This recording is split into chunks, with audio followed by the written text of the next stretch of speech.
Written on the Apple Tree by Anne Gerd Harry. Part 1. Kim traced the outline of the heart with her finger. Cut deep into the bark of the apple tree at chest height. The engraving with its initials changed slightly year on year as the tree aged. Kim took a deep breath of sweet gorse scent and sea air. This was her favourite place on the heath, so remote and isolated.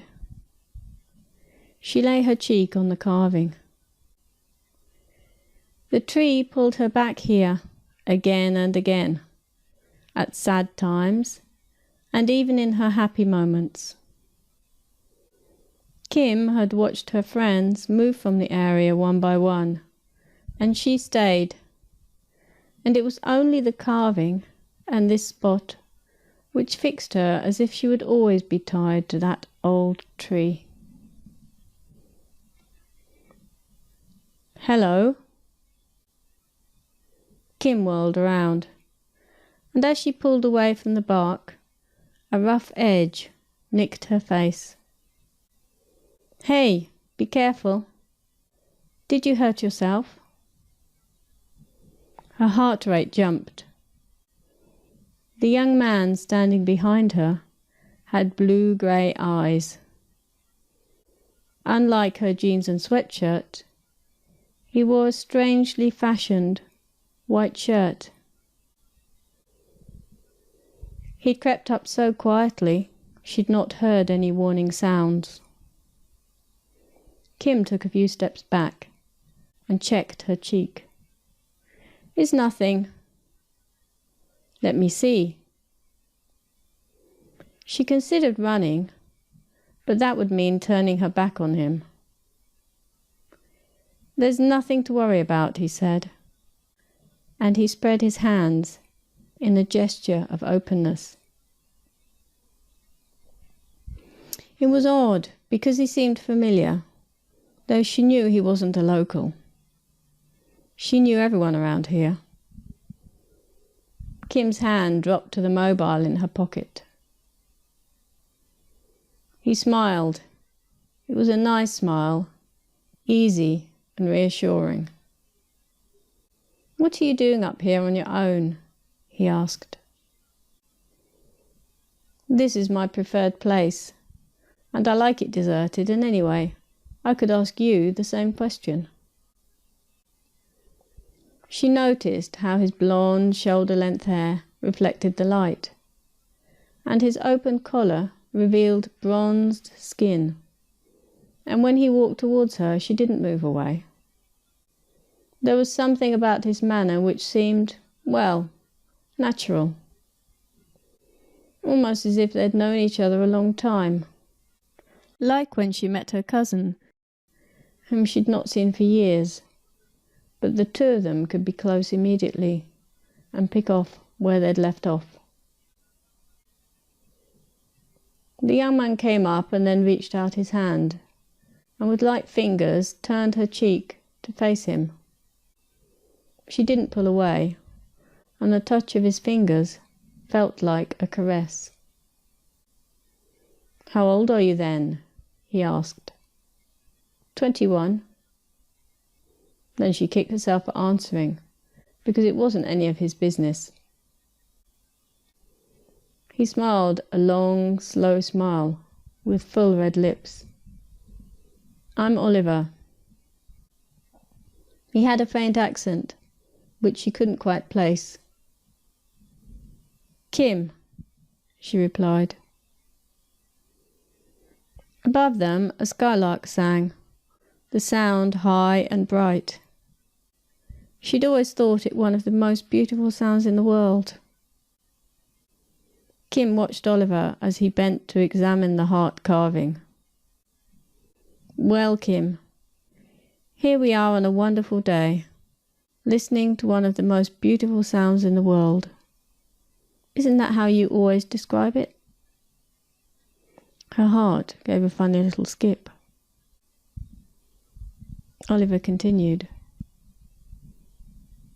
Don't you think this is a strange, old, stunted tree to express your true love? I guess. I've always wondered at those initials. M plus P, with the P all misshapen. It must have been carved a long time ago. A very long time ago, yes. Oliver picked a purple sprig of heather, undid the next button down on his shirt, and tucked the sprig into the freed buttonhole.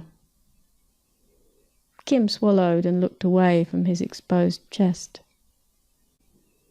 Then Oliver began walking away, and it was as if she were losing something she'd been searching for a long time. The feeling grew and grew as she watched his retreating back. When she couldn't stand it any longer, she went after him. Oliver followed a narrow track through the heather.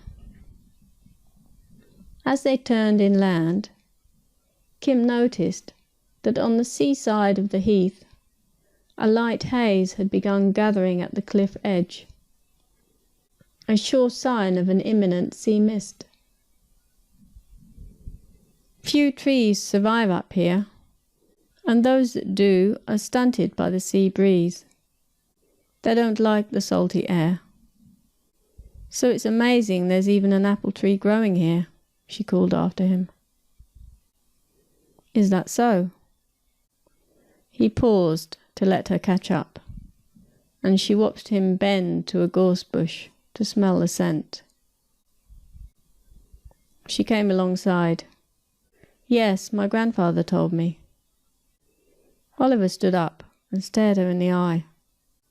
A dried twig snapped beneath her foot. Is your grandfather still alive? His tone held an urgency. Yes, Grandad's not well, though he refuses to come and live with us. Mum says he's too stubborn. Why was she giving away so much information? She felt like biting off her own tongue, but at least it made Oliver take those piercing eyes off her. Eyes that seemed like they could see right into her soul. Kim rubbed her bare arms to calm the goosebumps. Are you cold? Come on, let's stop here, and you can lay down next to me. The sun and the heather are warm and cosy. Oliver stretched out right where he was on the sandy ground, amongst the spindly tufts of next to nothing grass and the stunning purple of the heather, and put his hands behind his head, like he was on the softest bed you could imagine. Not shy, are you? He asked. No, she wasn't. And though enticing, lying down next to him didn't seem right. The heather's all prickly, she said, scuffing her toe in the ground. Once you've firmed it down, it doesn't spike any more. Here, take my place. I've already flattened it. Oliver moved over a little, and then lay down again and closed his eyes. This is heaven, he said. Nothing but the birds and the distant sound of the sea. Weird. And she didn't think you could really hear the sea from this far away. He patted the ground next to him, and she finally sat down, careful not to touch him. Gosh, you are funny, he said. So to prove that she wasn't nervous, Kim lay down. Oliver remained silent, so she concentrated to see if she could hear the sea. Besides the bees buzzing and the finches and the skylarks, she could hear nothing except the dum-dum of her own heart. So close to her Oliver smelled freshly washed. Perhaps it was his shirt, or perhaps it was him. She tried not to think about it, and tried to calm the sudden forces of attraction that pulled her towards him. Then Oliver rolled over and propped himself on one elbow. "I'd like to meet your grandfather. Will you take me to see him?" A disappointment resonated inside her. Oliver hadn't come for her after all, and now she had to admit that she'd hoped he had. She turned to face him. "If you want." He flicked a strand of her hair with his finger and let it fall. "Sorry, Kim, but there's not much time." Her reply left her lips before she knew it, coming from somewhere deep inside. "I know."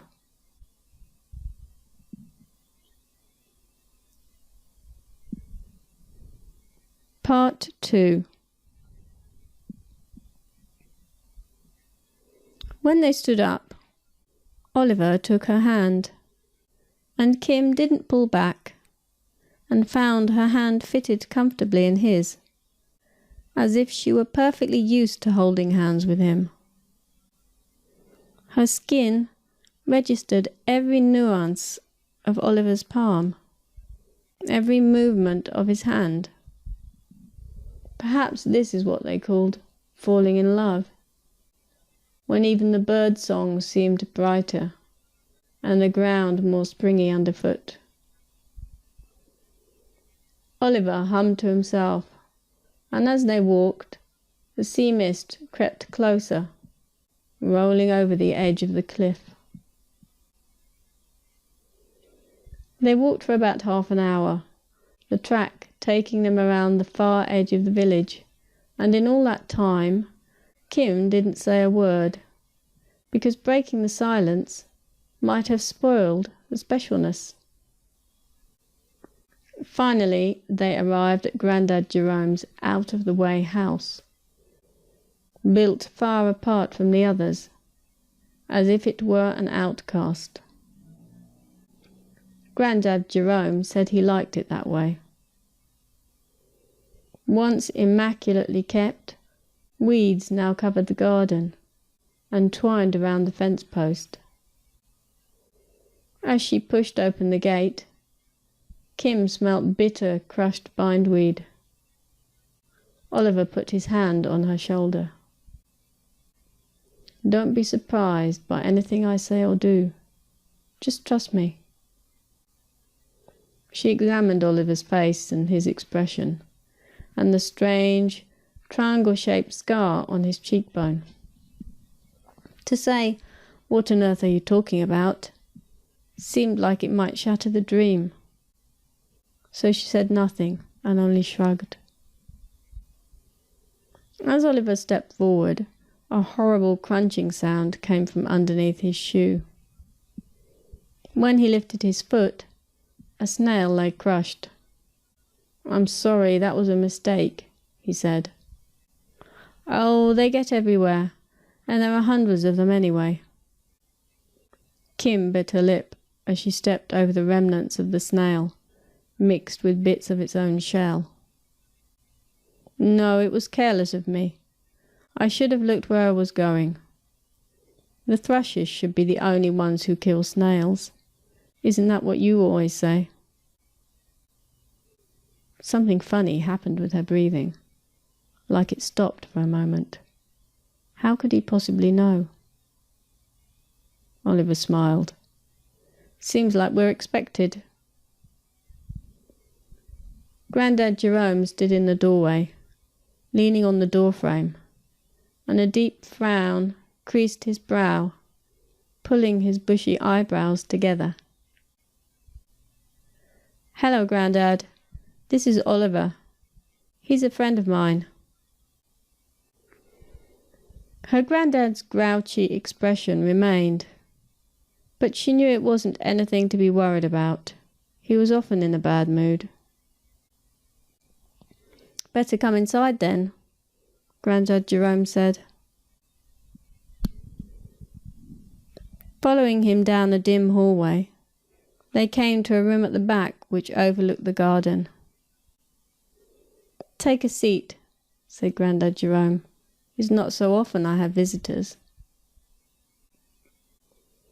When the three of them were sitting round the table, Kim noticed that the triangle-shaped scar on Oliver's cheek had started twitching.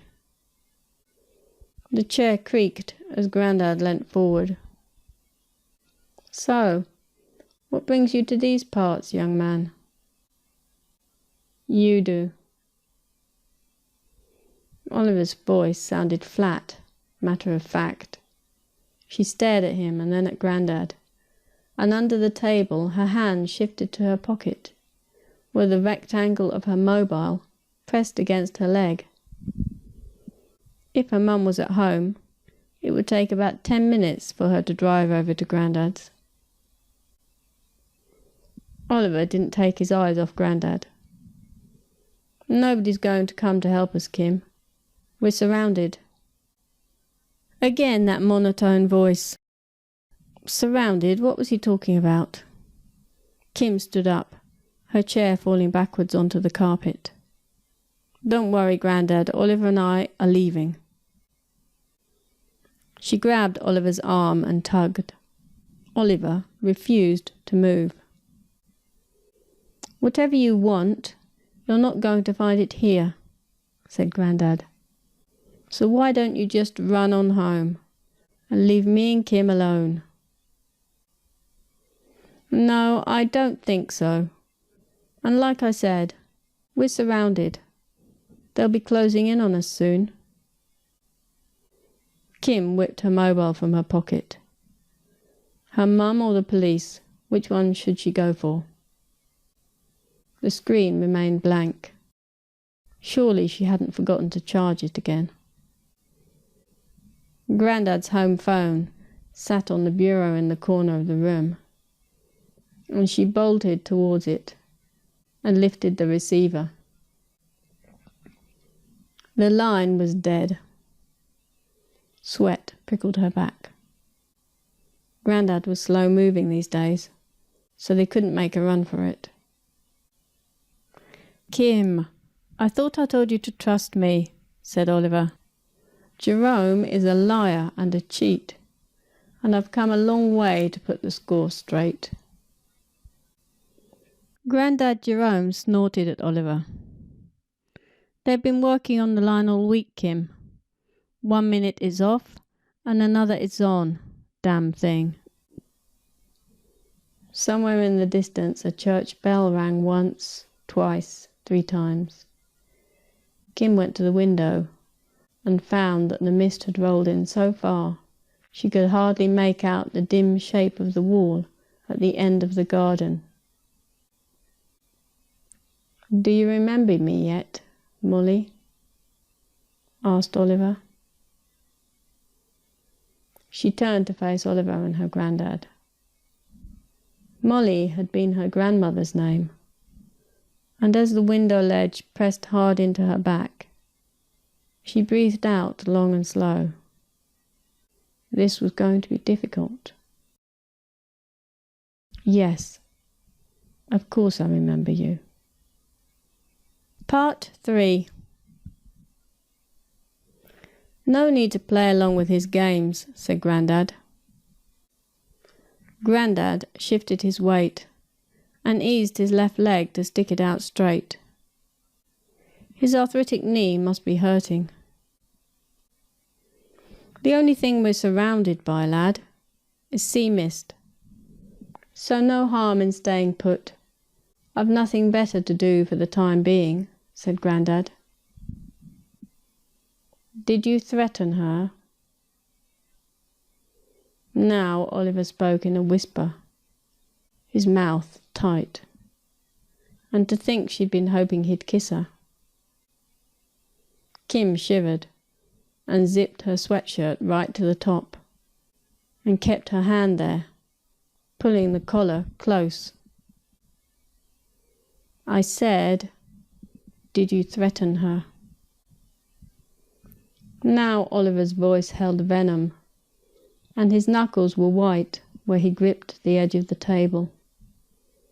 Kim pressed back against the window. "Did he threaten you, Molly? What did he say he'd do?"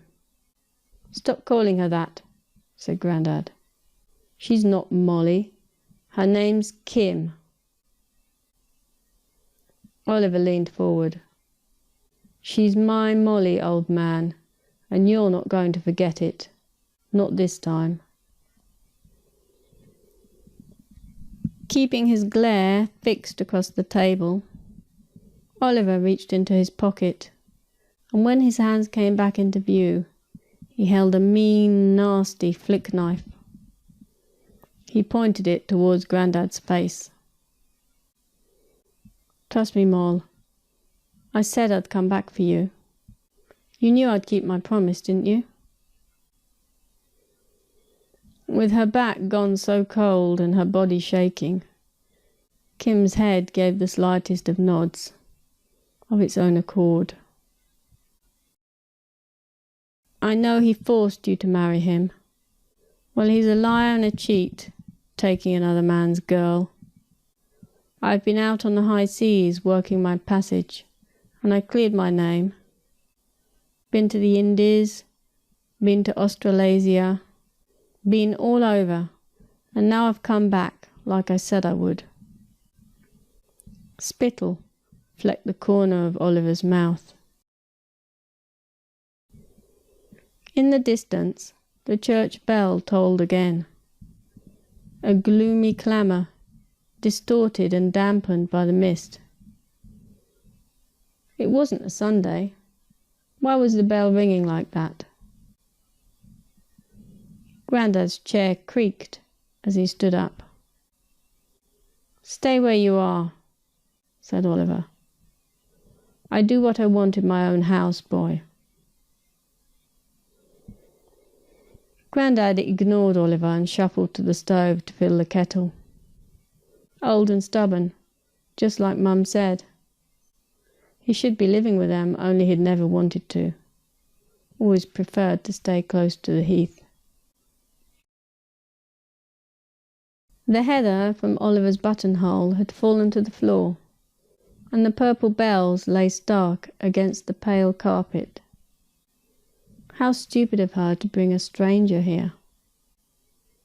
Perhaps she could grab the kettle and throw boiling water over Oliver, like in a film. Only she felt funny, kind of dizzy, and if she left the windowsill, she felt maybe she'd faint. Kim glanced at the clock. 3:20. Nobody would miss her until the evening. The gas hissed on the stove. "You're not scared, are you?" asked Oliver. His tone with her was soft. "No." Grandad Jerome snorted again. "No, I've never been scared of you." She wanted to say it, but she couldn't. It wouldn't be fair, would it? After all, she kept it all to herself for so long. Kept it all secret. Seen men starved to death and hanged and cut open. You couldn't dream of what I've lived through. The seas are a wild, savage place. Oliver waved the knife. And thirst for vengeance can make anyone a butcher. Grandad plonked 2 sugar cubes into his mug. "Really? It can turn your mind sour like milk left in the sun. Nothing ever tastes sweet again, believe me." She had an idea, of course, the perfect solution. It took a couple of tries to clear her throat, and she managed on the 3rd go. "Oliver, listen to me. Why don't we leave him behind? Let's run away together." Grandad stumbled as he set the 2 mugs on the table, and dark tea sloshed onto the tablecloth. Kim, no. Please, Oliver. I've waited so long. Let's run away right now. We can make it out of the cove and get away to the open sea. No one will know in all this mist. A slow smile spread across Oliver's face. Her idea had caught hold. Molly, you're a princess. And she glowed, because no one had called her that in so many years. Final part. As they ran down the garden path, her laughter mixed with Oliver's and rebounded ghoulish, with the mist distorting everything. Sounds, objects, distances. The hidden, tussocky rise and fall of the ground took her feet by surprise. Oliver's hand felt warm, as if hers had been stone cold dead for a long time. The further she ran, the more of her seemed to fall away and get lost in the mist. As they neared the top of the cliff, they both sensed the end of the track at the same time and pulled to a stop. There's a rowing boat moored not far from here. Stevenson keeps it hidden in the nooky cave, just in case, Oliver said. He didn't seem out of breath, but his chest rose and fell quickly. Was he frightened or excited like her? The nooky cave. No one went there anymore. Not since one of the local boys ended up permanently disabled and in a wheelchair. Truanting from school, he'd been caught by the tide. They'd rescued him by helicopter, legs and spine smashed to pieces by the vicious rocks that encircled the cove. Are you sure? She'd never heard of anyone called Stevenson either. Oliver's hair had been plastered flat to his forehead by the mist. Probably hers had too. Trust me, he repeated. She recalled Grandad's stricken expression as she ran from the house, and his shouts, killed by the fog as he called after her. Oliver was right. She should never have fallen for Jerome's tricks. Now she was free.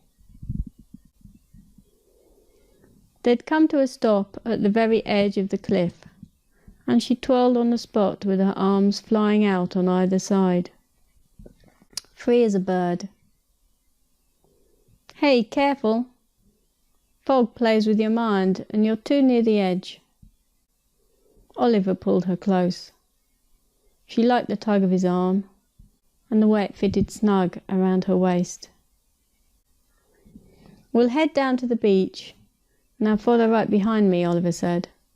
It gets narrow further down, and it's easy to slip.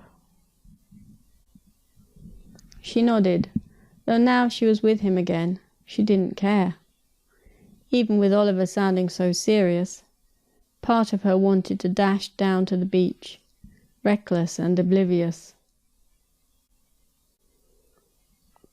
Part way down, she became aware of the sound of the sea, coming as a periodic rumbling smash. So it must already be breaking over the rocks, meaning the tide was further in than she'd thought. At the same time, other faraway noises penetrated. The church bells clanging again, and mingled in, she caught a faint whistle and a sharp volley of sound.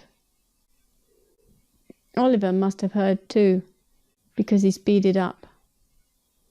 The muffled sounds solidified until she knew for sure what it was. Men with a pack of dogs. Her throat constricted, and tears stung her eyes.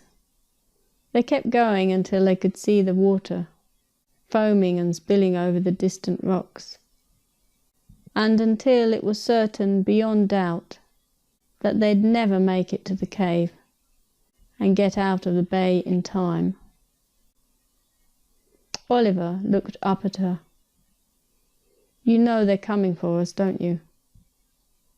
She nodded and bit her lip. Oliver was right.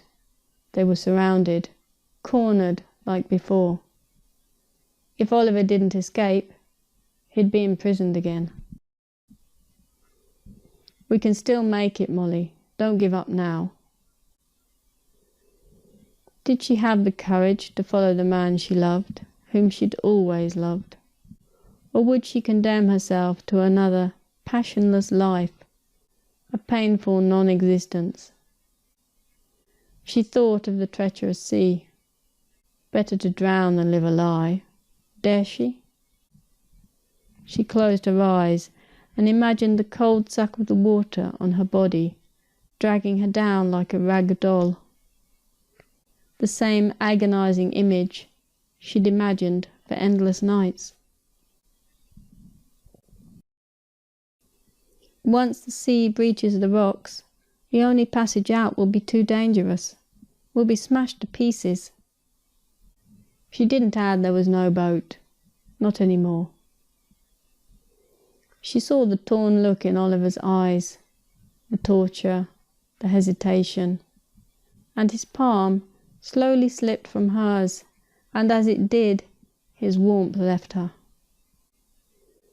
I can do it, trust me. I know the sea. Come with me, Oliver said. Now he held out his hand for her, and his eyes implored her too. Please, Molly, please. She backed away until she felt the cliff face at her back. A few stones tumbled over the edge of the path, and her tears ran freely as she shook her head. The volley of barks sounded nearer as their pursuers drew closer. Oliver turned away to look at the sea. I know I can make it. I'll come back for you, I promise. Wait for me. M for O for ever and ever, like I carved it. Only he didn't hear her reply, because he'd already begun running down to the beach. Yes, she whispered. I'll wait. Forever and ever, like I always do. Misery and cold numbed her bones by the time she climbed back up the cliff and made it back to the apple tree. The infernal barking got closer and closer, until black shapes flapped out of the mist towards her, condensing into grown men. She half expected them to be wearing black capes and be sporting double-barreled shotguns like before, but of course not. This was now and that was then. They wore normal clothing, modern like hers. Your grandfather alerted us, miss. Are you all right? The policewoman moved forward to touch her arm, and she recoiled and clung to the gnarled trunk, her cheek pressed against the initials. Oliver had carved them after they'd spent the night here, only he'd not formed a very good O, and now it looked so crooked. The policewoman looked concerned. Kim, are you all right? Did he hurt you? Where is the man you were with? The one called Oliver. She'd never tell them. He'd have made it by now out of the cove, and he'd escape to the seas and make his fortune, and come back for her, just like he said he would. Or maybe he'll drown, and they'll find his body in a couple of days. She traced the heart with her finger, pressing really hard, so that the rough bark nicked her finger and made it bleed. You see, he always comes back for me, just like he said he would. A frown creased the policewoman's brow No one ever understood, did they? That eternal round of birth and rebirth, and always making that same wrong choice. Not even Oliver remembered. Perhaps it was her punishment for being a coward. The constant tolling of the bell following her through life after life. She clung to the precious tree which anchored her in the right place, so that Oliver would always find her. Now the officer took her arm above the elbow, and she felt the woman's firm grip. He was mentally unstable, the officer said. He'd escaped from the prison hospital. Yes, of course he had. Let them believe what they liked. And she allowed the woman to lead her away.